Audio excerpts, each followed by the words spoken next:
Nous savons que toute la création ensemble soupire. Elle est en travail jusqu'à maintenant. Romains 8, 22.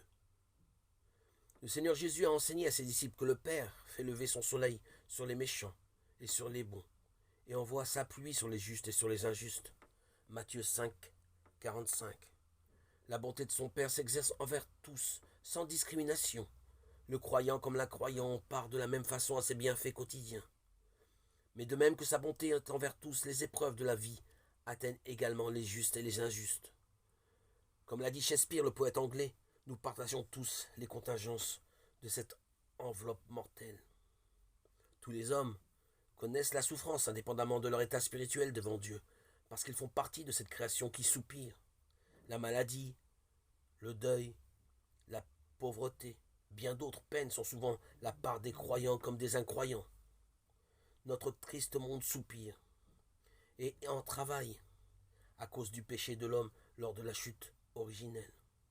L'apôtre Paul dit que même nous, les croyants, nous soupirons avec le reste de la création en passant par les difficultés de cette vie.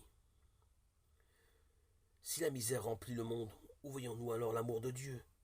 Si nous regardons cette création qui soupire, nous découvrons la dure réalité de ce que le péché a provoqué.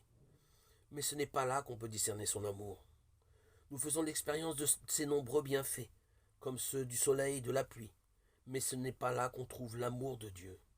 Les merveilles de la création nous impressionnent par la puissance et la gloire de Dieu. Mais là non plus, on ne constate pas son amour.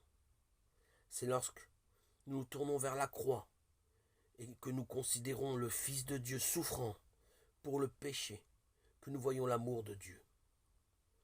En ceci a été manifesté l'amour de Dieu pour nous.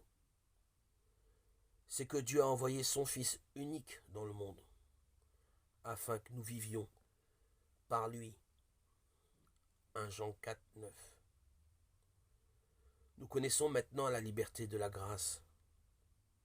Mais cette création qui soupire attend la liberté de la gloire. Lors de la révélation des fils de Dieu, elle sera elle-même aussi délivrée de la servitude de la corruption. Romains 8, 19, 21.